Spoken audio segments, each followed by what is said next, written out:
Hey guys, did you ever play the video game Heavenly Sword? This PlayStation 3 title was released back in 2007 and was probably one of the most highly anticipated games of that year.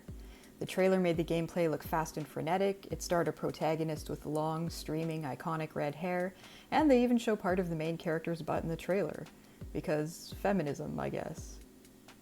It seemed like everyone and their dog wanted to play this game back when it first came out. In fact, within the first few months of its release, Heavenly Sword apparently sold over 1 million copies. But then it just sort of vanished into the ether. There was even a sequel written and a whole trilogy planned, but both ended up being cancelled. So how can a game that was so highly anticipated be so quickly forgotten? Well, based on my experience, Heavenly Sword just turned out to be kind of a mediocre, disappointing game. It wasn't broken in the way that, say, Cyberpunk 2077 was broken on its release. Everything in the game worked more or less as it was supposed to. But the gameplay was generally pretty repetitive, and the storyline felt cartoonish and bland, at least from what I can remember from it. I played Heavenly Sword when it was first released, but I haven't picked it up since. And I don't know about you guys, but I haven't heard anyone mention this game since it dropped. You can imagine my surprise then when I found out that there's actually a Heavenly Sword film adaptation. And not only that, but a film adaptation that seems to actively hate all men. It's kind of a strange direction to take the franchise, given the fact that gaming tends to be a pretty male-dominated hobby. And even considering this specific gaming franchise, something about this marketing tells me that straight men were the target demographic. But if that's the case, why does this film portray men so poorly? Well, in order to answer that question, we need to take a closer look at the film. So, without further ado, let's dive into the strange, man-hating fever dream that is the 2014 film adaptation of Heavenly Sword. And I should warn you, there are going to be spoilers ahead. So our film opens with one of many info dumps.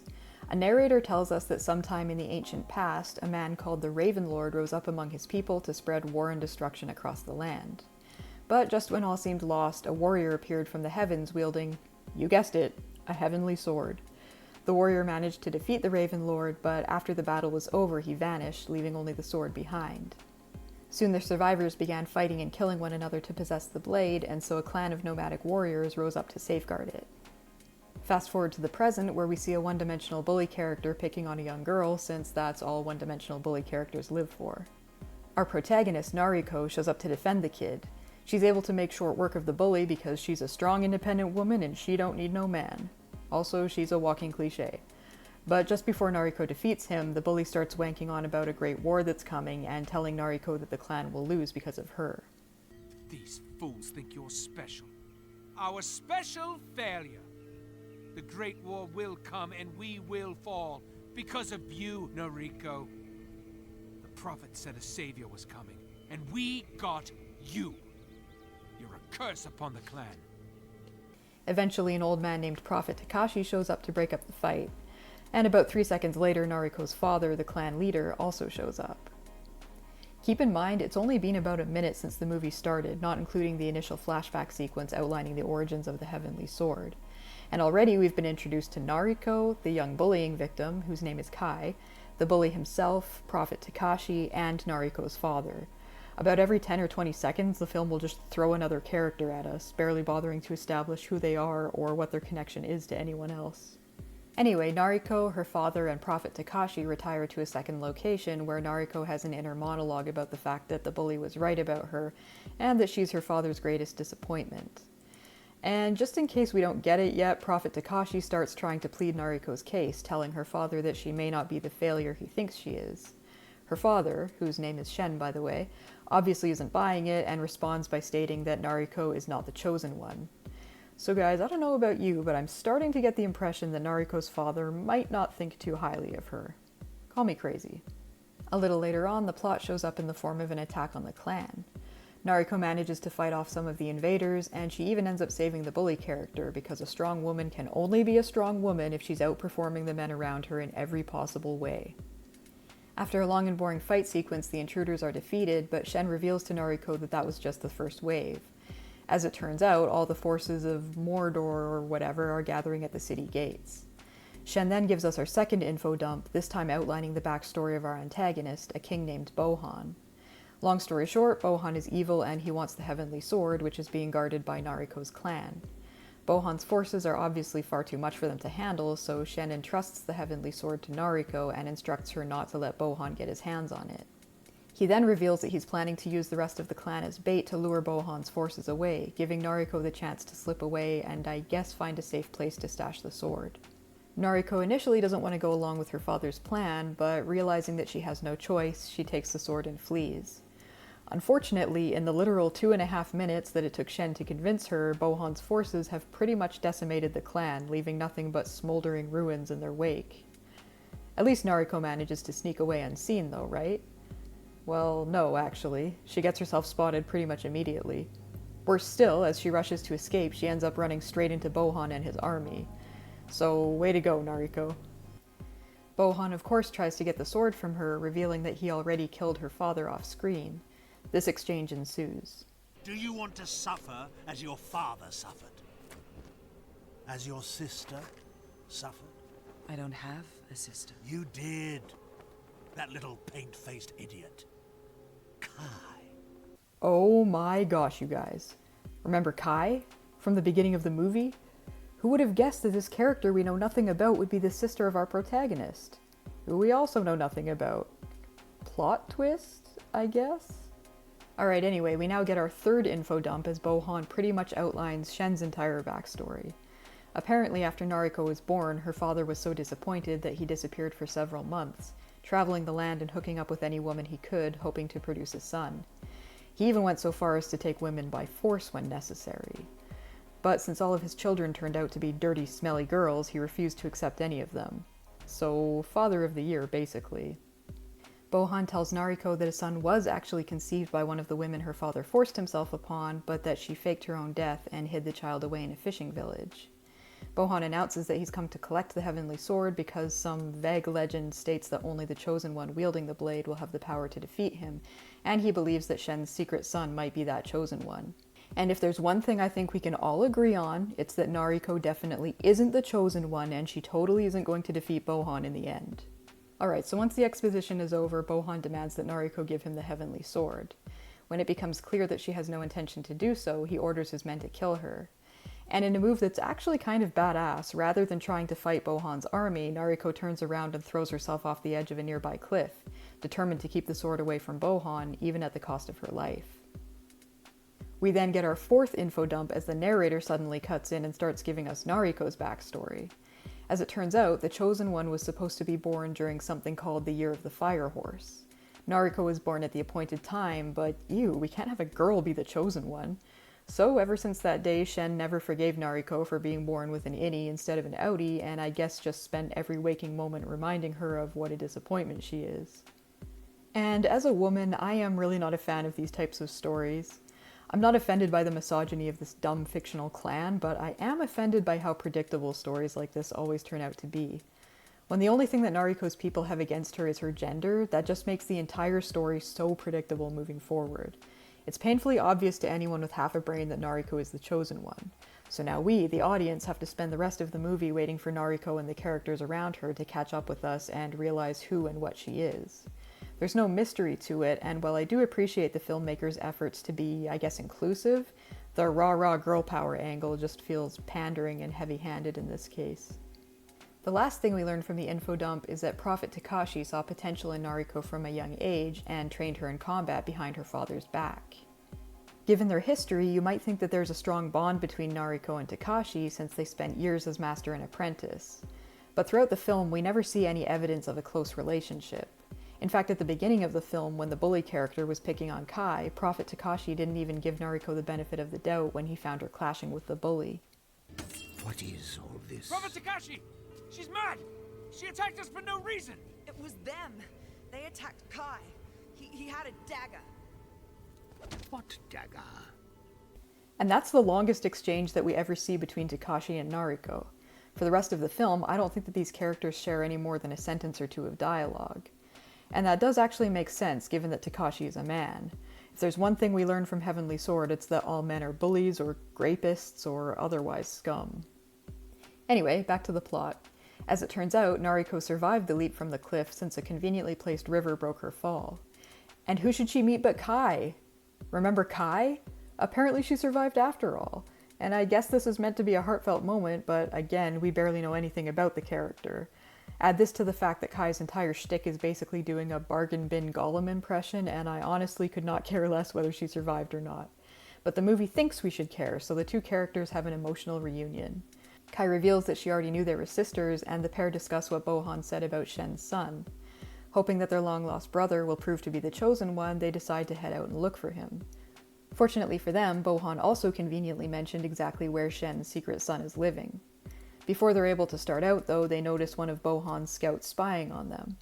Realizing that he's been spotted, the man tries to flee, and we get this scene.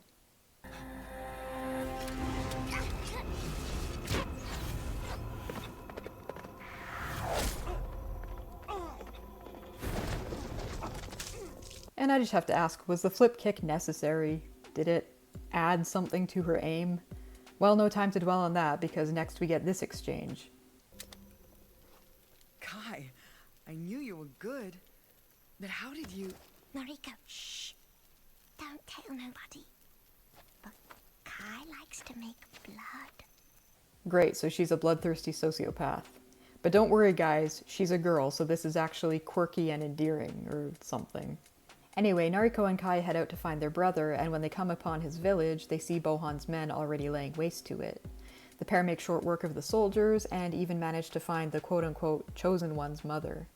She reveals that her son, whose name is Loki, left the village a year earlier in order to seek, I guess, fame and fortune elsewhere.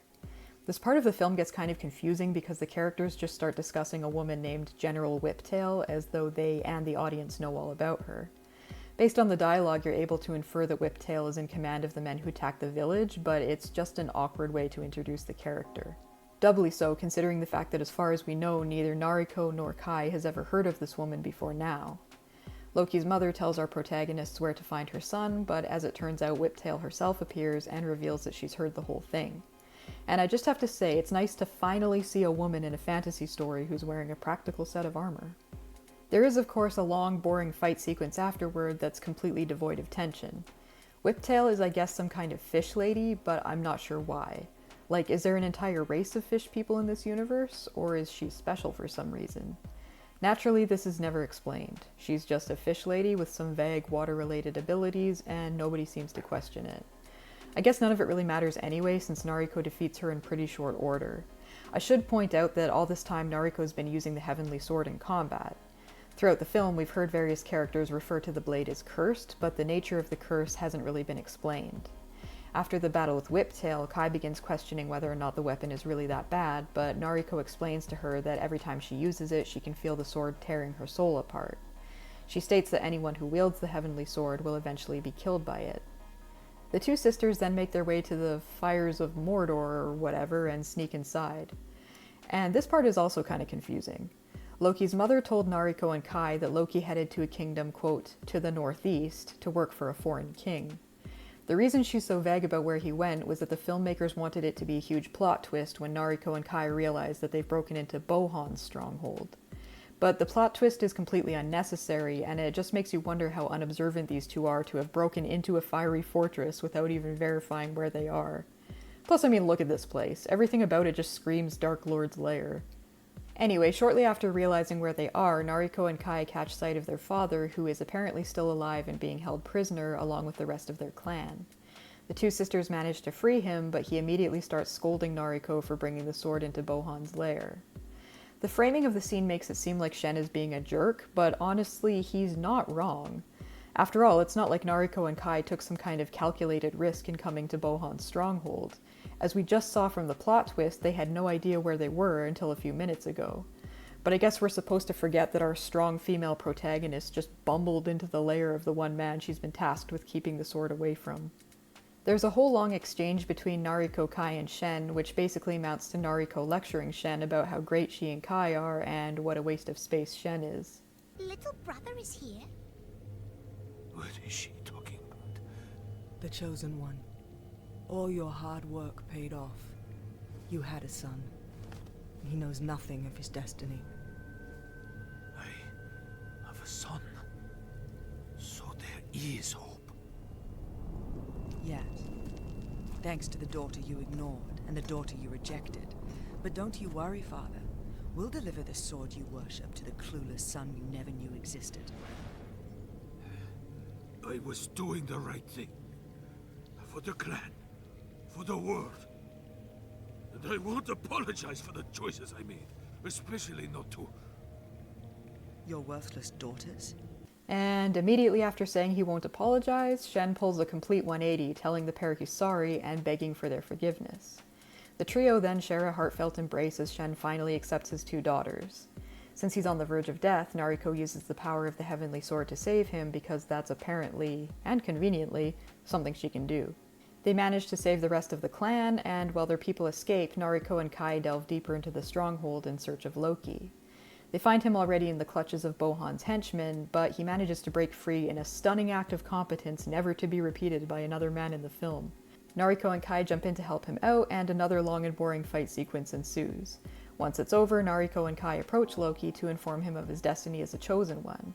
And again, things get a little confusing. Loki says that he knows the legend of the Heavenly Sword, but is obviously surprised to discover his fate. As it turns out, he doesn't even know that Shen is his father. But when Nariko gives him the blade, this is his reaction.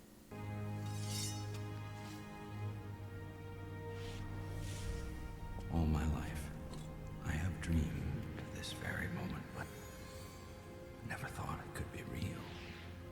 Never understood what it meant until now. Okay, so he had no idea that he was the chosen one, but somehow always dreamt of this moment? So is he just a glory hound or what? Well, I guess it's not like it matters, because a second later, and with perfect comedic timing, one of Bohan's mini-bosses appears to cut Loki's head off. Because after all, this is Heavenly Sword, and no man in this universe gets to be competent or effective. Remember, kids, a strong female character can only be a strong female character if all the men around her are useless idiots. Anyway, Loki's death triggers yet another long and boring fight sequence between Nariko, Kai, and Bohan's mini-boss. The guy manages to get his hands on Kai and drives the blade through her gut as Nariko looks on, and then somehow manages to hang her. This is without a doubt the most tedious action sequence in the film, because it takes Nariko forever to fight this guy, and during the action we keep flashing back to Kai and getting like 20 fake-out death scenes. Things culminate in the mini-boss using his Kage Bunshin no jutsu to create clones of himself in order to overwhelm Nariko. But fortunately for her, Kai is still alive and manages to defeat the clones by taking the original mini-boss out. And we've just about reached the end of the movie at this point. Kai, now gravely wounded, asks Nariko to take her home. So Nariko hoofs it all the way back to their clan, carrying Kai the entire way. And after that whole sequence in Bohan's stronghold, you might think that Shen has learned a lesson or two about accepting his daughters, but if so, you must have forgotten what movie we're watching. As soon as Nariko arrives, Shen immediately starts asking questions about Loki and what happened to him, completely disregarding the state of his two daughters. Nariko, daughter, please, look at me. Where is my son? Where is the chosen one? Your other daughter is dying, father. Do you not care? We all die without him, Nariko. Please, answer me. Your son is dead, old man. He was no more chosen than the fool that spawned him. So apparently nothing has changed between these two characters, making that whole scene in Bohan's stronghold completely pointless. Good to know, I guess. As all this is happening, we see Bohan's forces approaching the clan, preparing to attack. And I can't help but notice that we're in exactly the same place now that we were at the beginning of the film. The plot kicked off with Bohan's men assaulting Nariko's clan, and now the same thing is happening. Usually in a situation like this, where the beginning mirrors the end of the film, you'd expect to see some kind of change in the protagonist's actions, something to prove how much they've grown and developed over the course of the movie. But in this case, the only change we see is that Nariko is now using the Heavenly Sword. She hasn't really undergone any character development because basically, as far as the movie's framing is concerned, she was already pretty much perfect from the start. And this is probably one of my biggest nitpicks. Because the filmmakers were so concerned with presenting Nariko as a strong, badass woman, they didn't give her any flaws or character weaknesses to overcome. From the very beginning, she's presented as a compassionate defender of the weak, a disciplined warrior with skills far surpassing those around her, and someone who values even the lives of those she dislikes. As a result, she is a likable enough character, if somewhat sanctimonious, but she doesn't really undergo any kind of inward journey. All of her obstacles are external, and she's able to chop through most of them with the Heavenly Sword. So instead of Nariko learning and growing throughout the film, it's the people around her who end up changing. And the biggest change that they undergo is shifting from underestimating Nariko because she's a woman to finally understanding how amazing and perfect she is. And don't get me wrong, I love a strong female character as much as the next person. I just don't think that Nariko is the most effective example of this particular archetype. Anyway, back to the plot. As Bohan's forces gather, he sends a mysterious cloaked figure to negotiate with Nariko, and it turns out to be the bully character from the beginning of the movie. Remember him? As it turns out, he's somehow been working with Bohan all along and was initially the one who told Bohan where the Heavenly Sword was being kept back at the beginning of the movie. The bully character urges Nariko to hand over the sword, but of course she refuses, and Bohan responds by unleashing a hail of arrows. Nariko uses the Heavenly Sword to shield herself because that's apparently something she can do, and all the arrows end up doing is killing the bully. We get another long drawn-out fight sequence as Nariko takes on Bohan's entire army, fighting his forces one by one as they politely wait around for her to kill them. Eventually, the army manages to surround and overwhelm her, but Nariko defeats Bohan's men by creating a massive shockwave, because that's apparently also something she can do. I understand that a lot of these sword powers are probably explained in the game, but if you've never played it or just don't remember the details, it really seems like the movie just keeps pulling new abilities out of its ass every time Nariko is in hot water. But remember a while back when Nariko told Kai that the sword will eventually kill its bearer? Well, right in the middle of battle, she's suddenly transported to some kind of heavenly realm, I guess, where she just starts berating the sword. All my life, I have listened to my people praising you. Tell your tales, protect you, die for you. Well, I curse you. I think the idea here is that the sword has come to collect her soul and she's somehow communicating with it. Nariko starts begging the sword to send her back so she can defend her people, and when that doesn't work, she then starts claiming that the sword needs her more than she needs the sword because Bohan's plan is to destroy it. And I guess both the sword and the audience are just supposed to take Nariko's word for it because this is the first time we've heard anyone mention Bohan destroying the sword. Anyway, I guess the sword is sentient or something because it finally sends her back, this time with a glowing heavenly aura. So now, instead of being a completely overpowered juggernaut that the bad guys can't even touch, she's a glowing overpowered juggernaut that the baddies can't even touch. I know that the aura is meant to indicate that Nariko's achieved some kind of level up, but let's be real, ever since she first picked up the Heavenly Sword, no enemy in the film has been able to touch her. So this huge transformation at the end is really just more of the same. Seeing Nariko's quote-unquote new power, Bohan decides to get a level up of his own and approaches a raven that he apparently worships. Remember at the very beginning of the film we had that info dump about the Heavenly Sword's origin and that Raven Lord who was defeated by the sword? I think the idea is that this raven is some sort of god or demon that the guy worshipped, and now Bohan is his spiritual successor. He begs the raven to give him power, which it does, and then we get the final epic showdown between Nariko and Bohan. And guys, you're never gonna believe it, but Nariko ends up winning. I know, who would have thought, right? Bohan's defeat causes the raven to withdraw its power, and in probably one of the only surprising scenes in the film, the raven then starts pecking Bohan's eyes out, presumably as punishment for losing the battle. Just as Nariko approaches to finish him off, however, we get this scene. No! Please don't hurt Daddy! Oh, Daddy! Daddy! Don't go, Dad! My son. I won't let her hurt you no more, Daddy! Nariko, realizing that Bohan is no longer a threat and touched by his bond with his son, decides to spare his life. She returns to her clan, who now of course realize that she's the super awesome chosen one. My dear child, it was always you. They should never have doubted. You are the chosen one. No, Father. You were wrong. We were all wrong.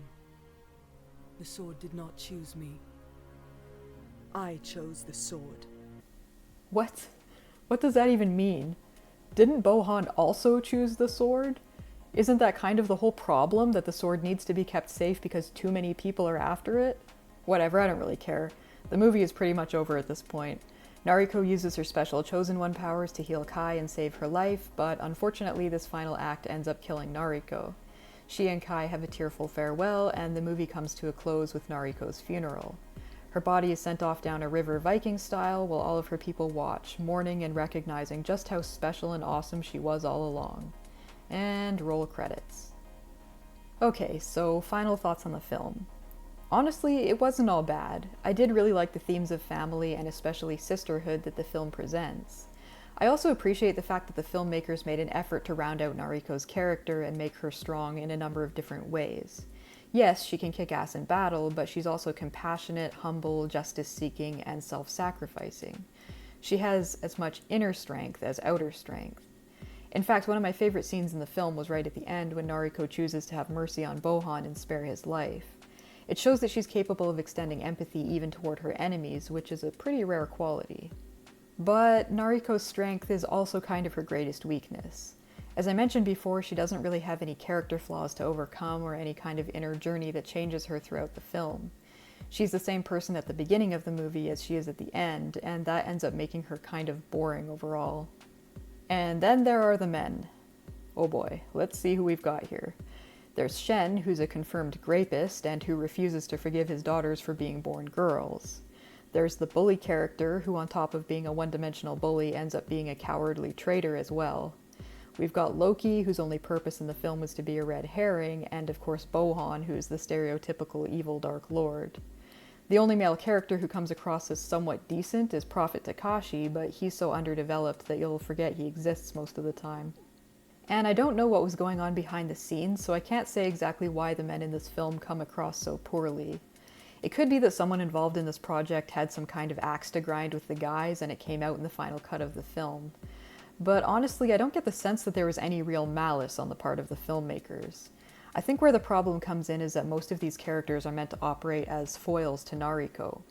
The filmmakers were obviously very invested in making Nariko as appealing as possible to the audience, and part of how they tried to achieve this was by making most of the characters around her look worse by comparison. The only real exception to this is Kai, and that's because the theme of sisterhood is so central to the story. So I think as an unintended and kind of hilarious consequence, we ended up with a film that includes nothing but negative representations of men being sold primarily to a male audience. Probably not the best marketing strategy, and maybe part of the reason why the film didn't perform particularly well. But as always, these are just my opinions. What did you guys think of Heavenly Sword? Did you like the game or the movie? Do you think I missed anything in my analysis? I'd love to know in the comments. Until then, see you next time.